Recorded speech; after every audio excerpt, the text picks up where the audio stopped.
Hello, everyone, and welcome to the Barrens Chat podcast. I'm Sod, and with me tonight is my co-host Guck. This is a podcast about World of Warcraft by two guys who play.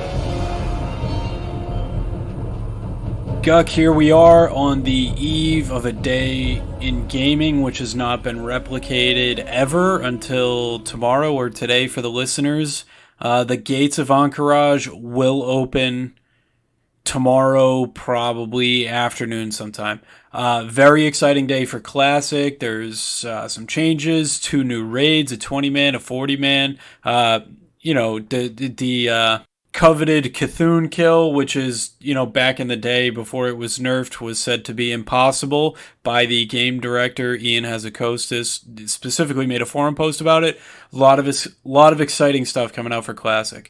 Yeah, there is a ton of stuff coming. Classic is going to have not only a wealth of content to do, but actually kind of some depth in that content as well. Obviously, we've talked about the first kind of major phase of this, which unlocks as this episode goes live, the war effort supply turn in.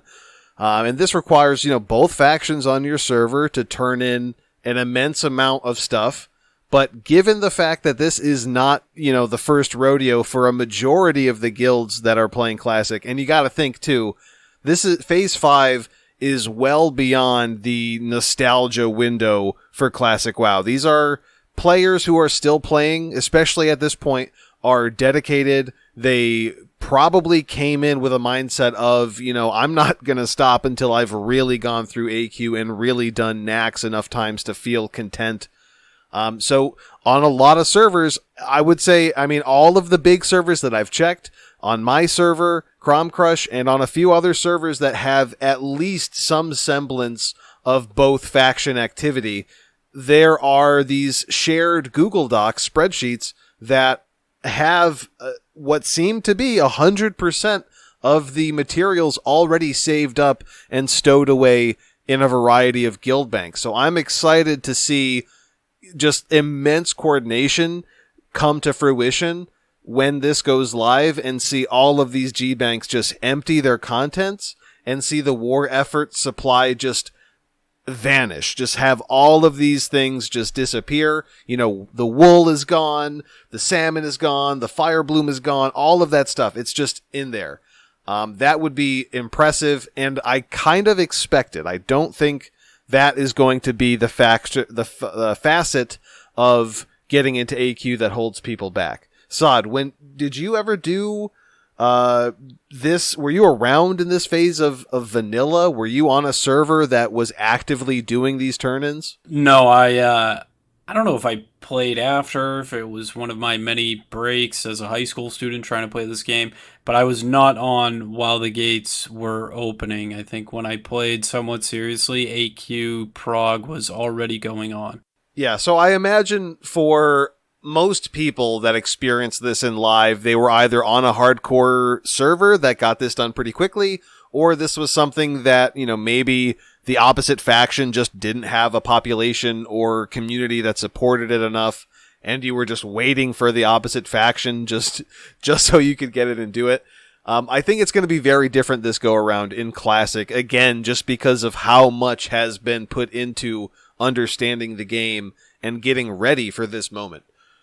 So I believe this will kind of get blown through quickly, but the next part beyond this, is the second section is what really makes this harder, I believe, than in vanilla. Because in vanilla, there was actually some semblance of mystery, maybe a little bit, but right now, the idea of going into Silithus and farming those Silithid carapace fragments, the bug pieces, with everyone going for it, I think is going to be a significantly harder process than in vanilla. And we started to think about this a little bit, but Sod, I want to get your thoughts on, what do you think Silithus is going to be like here in Classic? I am going to assume not quite what the Classic launch was, but I think it's going to be incredibly laggy. A lot of instability on the server side. You might see some FPS lag if your PC isn't very good. I would expect just a complete and utter shit show. Like, I don't see it going any other way. And even with layering, there's going to be so many people all in one zone, all like on all North American servers, and in Europe when that opens as well. It's going to be an absolute disaster. It's going to be awesome. I would imagine you're probably going to play it. I don't have any plans to log on. Maybe I will just go check it out. But I mean, you're probably going to go back to Classic at least a little bit, right? I plan on going back and running AQ20, running AQ40. I don't know if I plan on farming that content. I don't know if I plan on really doing that much beyond, maybe showing up and I don't even know if I would take one of those boons to go and collect the fragments, because I don't think I'm going to be that dedicated to get the amount that we would need in time for one of my guildies to even get Scarab Lord. So we'll see. I definitely do plan on going back and playing it, but will I farm AQ? Unlikely. I intend to just kind of play it and enjoy it. One of the things that I am looking forward to with at least just playing it, AQ40 is finally one of those raids that actually feels like a WoW raid, and it doesn't feel like just a massive boss model with unique animations, maybe, and harder hitting spells and more HP, whatever. It seems like AQ40, if you use the kind of modern WoW terminology, there are normal bosses, there are a couple heroic bosses, heroic tier difficulty bosses, and then, the final boss, Cthulhu, is definitely on par with probably a mythic boss in just the mechanics that are there, the fact that it's broken into kind of phases. There's the eye phase, and then the magnified kind of like carapace phase where the thing comes out of the ground. And you've got the extra tentacles and the tentacles with extra abilities that build off of the first phase's abilities. Depending on how gear has scaled, I think that's going to be the one major difference between, the way that they scale current mythic and the way that they're, kind of scaling these classic fights. I think Cthulhu is like that first real quality mechanic intensive, gear intensive, coordination intensive fight that really paved the way, by and large, considering how early it is in the history of WoW, kind of paved the way for modern mythic raiding, as far as like the ethos, staying coordinated, having people execute mechanics to a high degree of execution, everyone's performing. I'm curious to see what farming Cthulhu will be like, if it will be as simple as farming the other content has been in Classic. But yeah, I'm eager to just play it. Getting to experience it, playing it in, vanilla tier gear seems fun. And I want to get that experience, because I never got that experience. Yeah, it's certainly something to look forward to a lot. Like, I think just seeing the community all like interwoven in one zone, and like guilds working together, but also competing against each other too, because I'm sure most servers have several competitive guilds on them, right? I mean, unless you're like APES, which makes you far and away significantly better than probably any other classic guild out there. But I think like servers, especially like Crom Crush, has, a lot of guilds that are probably very similar and very competitive, and, see which one gets a Scarab Lord out of it, because you're going to be competing for those tags to get the rep to go into AQ40 first, get the Scarab Lord title, get that, coveted mount that only one person per server gets. Or I think if it works out well enough, like I think a couple people can get it, but still, really, really exciting to see something like that go on, and like just see how the guilds compete for it, how people compete for it cross faction. Is there going to be a lot of griefing? I think that'll be really cool to watch. I'll definitely have my eye on the streams tomorrow. Yeah, I'm curious to see if it will be so fast that the competition that happens in Silithus over the fragments is the major part of it, or if it's such a minor part that, the gong gets rung, the raid is open just like so quickly, faster than people even imagined. And then the race kind of becomes who's the first to get Cthulhu down, considering no one has AQ gear yet. A huge hurdle going through this, and I'm sure people are already aware of it. It's all about nature resist, and especially having melee with insane nature resist, like 200 plus unbuffed nature resist, going into the Princess Huhuran fight. Now that is the flying bug that, as she gets near execute phase, or I think maybe it's just execute phase, she starts doing this nature AoE that hits the 10 closest players, so all of the melee have to be in full nature resist. That, I think, is already a pretty big hurdle, considering how much nature resist from Phase 5 gear people will be getting. Phase 5 doesn't just bring AQ, it brings a whole bunch of other stuff. There are some class changes. There are going to be spell ranks, obviously the new tier. Existing gear can be changed. There are new crafted items. And all of that stuff, anything that has nature resist is going to be something huge and very important for melee to get. And then on the same side, something that I think brings a lot of flavor to what people say, vanilla classes mattered. Warlocks getting shadow resist to do warlock tanking on twin emperors, right? So we've got Princess Huhuran, where the melee need nature resist. Then we've got twin emperors, where you're going to have 2 warlock tanks who are ready and willing for the teleport swap to handle that mechanic, and they need a lot of shadow protection. So this is another layer of, necessary gear that people are going to have to go out and get. It's an incredible stuff. I think it's cool. I think as far as mechanical, it is a mechanical novelty. It's kind of like the same novelty with Silithus, the slime boss that you have to hit with a certain number of cold and then a certain number of melees to kill it. It's a novelty that is unique and interesting, and it definitely worked for the time, obviously, because it's one of the highly, this is one of the raids that people talk about. But it just seems, like really a novelty. It's just not, it's kind of a gimmick. And then you get to Cthulhu or Sithun, however you want to say it, and then that's some real mechanics. That is a real boss. So, like you said, we're going to see a lot of craziness in Silithus, but if that is fast, the race will then become, how quick do people get through these bosses? How quick do people deal with that meta? Or, maybe it is just like the fragments really take a long time just because they're overcompeted. I'm thinking, obviously the zone is going to be totally bombed with people, but guilds like APES and the top tier guilds, they also know, not just Silithus, but what subsection within Silithus has the greatest mob density, and they're going to be there the whole time camping, and it's going to be insane. And yeah, I'm excited to see on streams which part ends up being the true choke point, whether it's the fragments, Huhuran Emperors, or Cthulhu. Yeah, certainly classic WoW, very good spot, even better spot than it was in, and obviously after tomorrow you're looking forward to Phase 6, which is going to be awesome.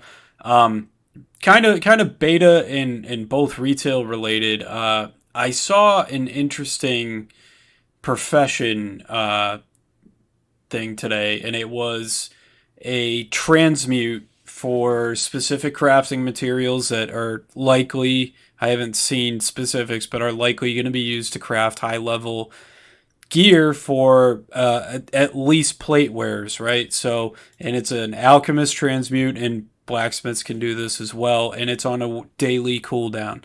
So what that tells me is profession items are no longer going to be extremely dirt cheap like they are now.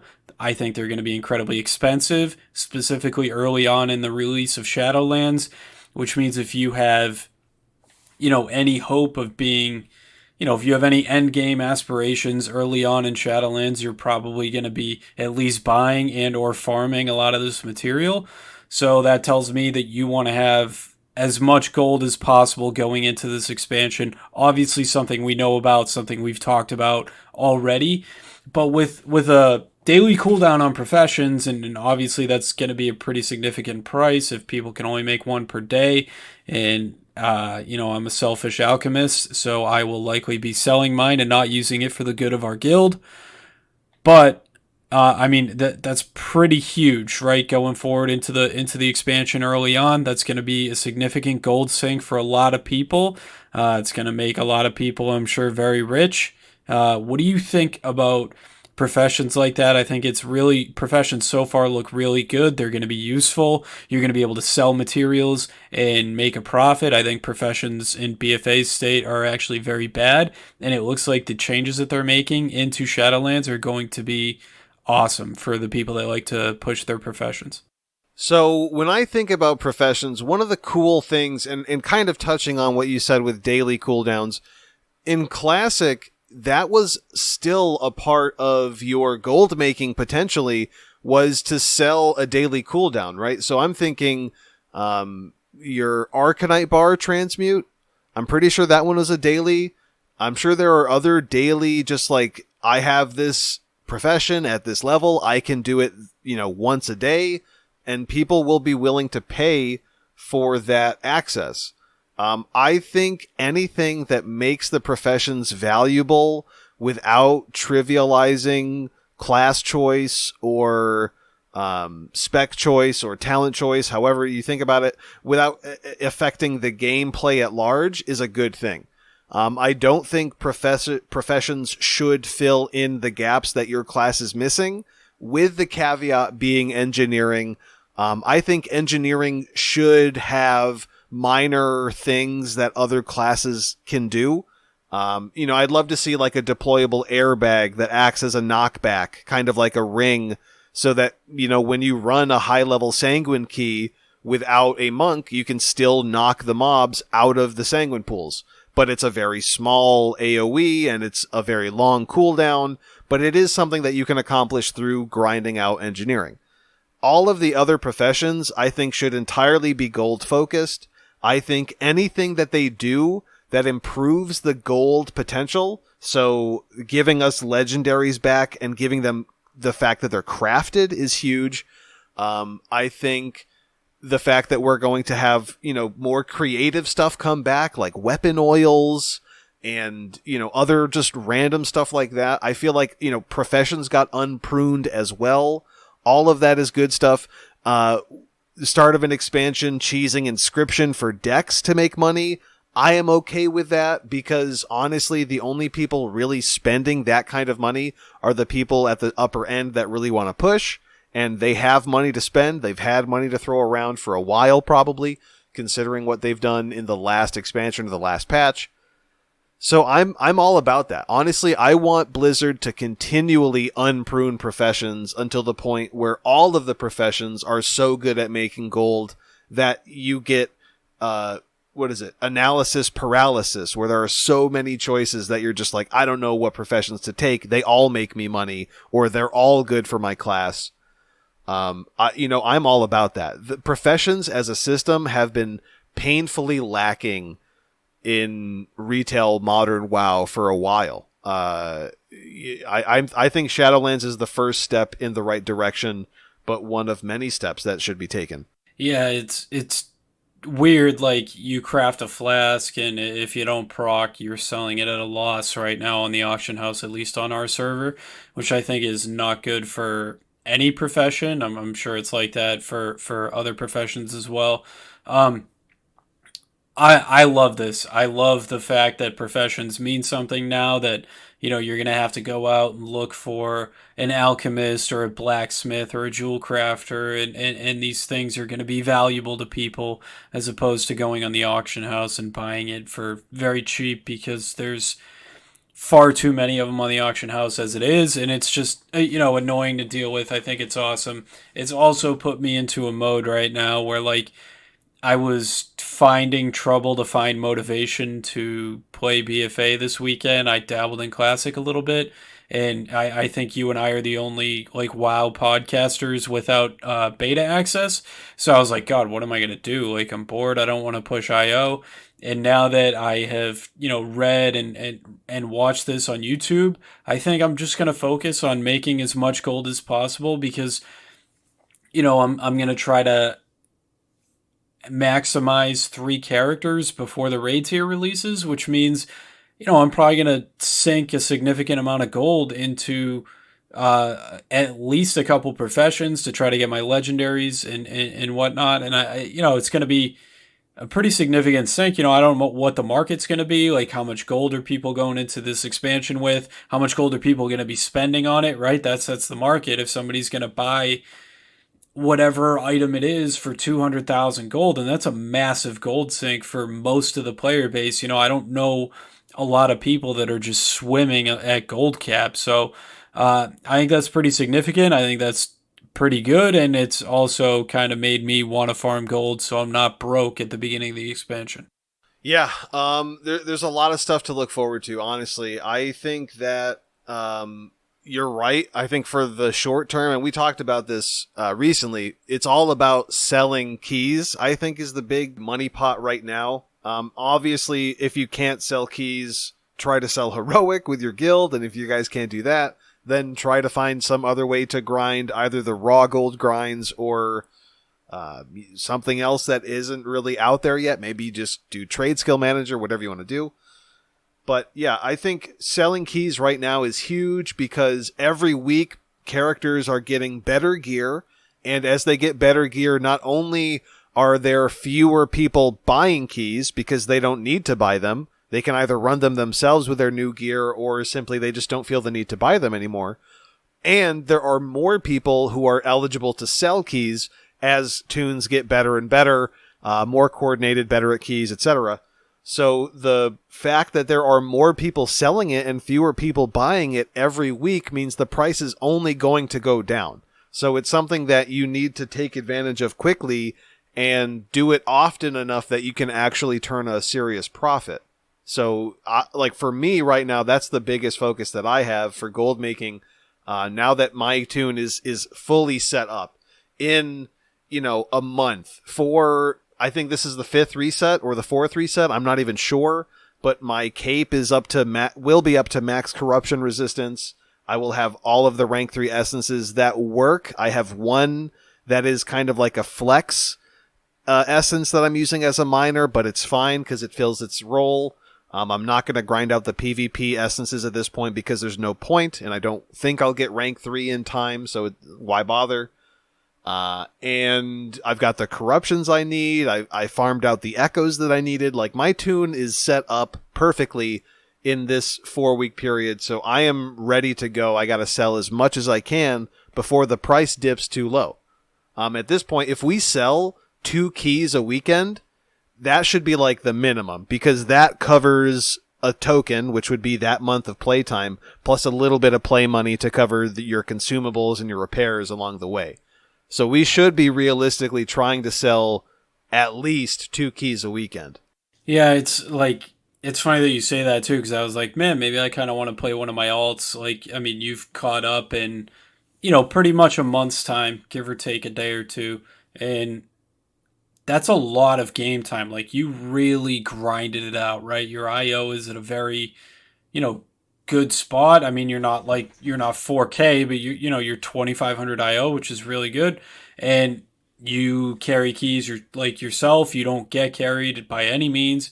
So like I was thinking to myself, oh man, I'd like to play another alt, but the thought of trying to catch it up with the cape and the essences and the corruption, and I just got so overwhelmed that I logged on the character for about 10 minutes and I logged right off. So really no reason to get into an alt until pre-patch comes around. It's kind of unfortunate, but that's the state of the game right now. Really, I think you're right. I think pretty much, push keys for a couple days.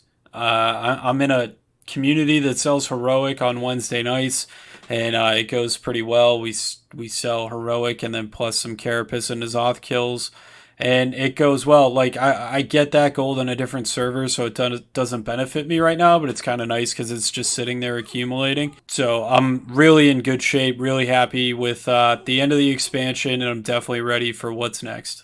Yeah, it's a good place to be in, though, and like you said, it sucks that right now we're kind of disincentivized from playing alts just because of how annoying it is to get an alt ready. But also, there's a huge incentive to do your alt when the pre-patch hits, because new leveling, the level squish, the new starting level zone. There's just like so much. There's so many good things that come with leveling an alt on the pre-patch and getting it ready for Shadowlands. And when you compare that to how bad it is to level an alt right now just to get it ready for patch 8.3, it's a no-brainer. But for someone like you who loves playing alts, I'm not really an altaholic, but for you, you're probably like, oh, well, that's one of the things that I would do that I'm not going to do because there's no point in doing it. Yeah, 100%. And it's frustrating because I would still like to experiment with other classes and see how they play, see how I can push. You, me, and a couple other guys did an experiment where we played alts without, tainting them with our mains by carrying them. And I realized very quickly how hard it would be to catch my cloak up. Even like I wouldn't even need my main to do that. That's just a matter of grinding the vessels or the echoes, and it is not fun. It's not enjoyable gameplay, but by no means would I wish that upon my worst enemy. So it's kind of tough, but overall, very we're in good shape. The pre-patch, there's everybody's estimating probably sometime in October for pre-patch, so we're not too far away. We're looking at like 2 months and change. So I'm just going to enjoy the rest of BFA, do some farming, some transmog, some mount farming, get down to my end of expansion stuff, and when we have a squad on, I'll push or sell keys.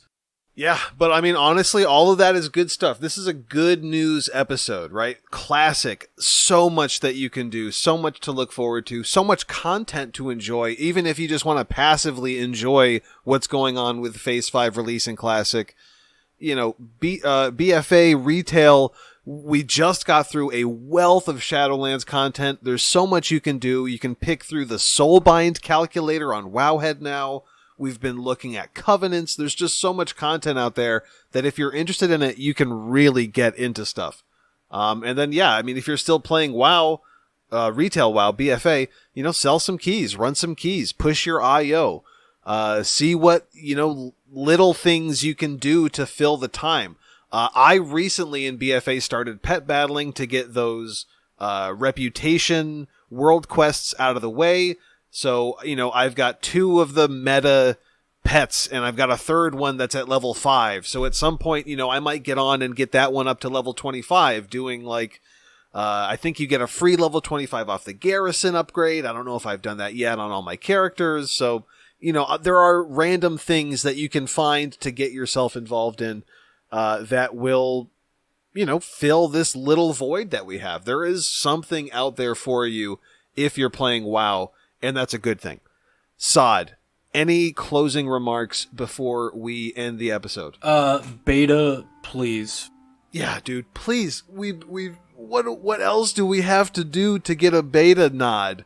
Just anything. Anyone out there. All right, well, with that, thank you guys for listening as always. Hit us up on Twitter at Barrens Chat Pod, at Saudi LOL, or at Guckyman. Hit us up, find our contact info on the website, baronschat.podbean.com, and we will see you guys in the next one.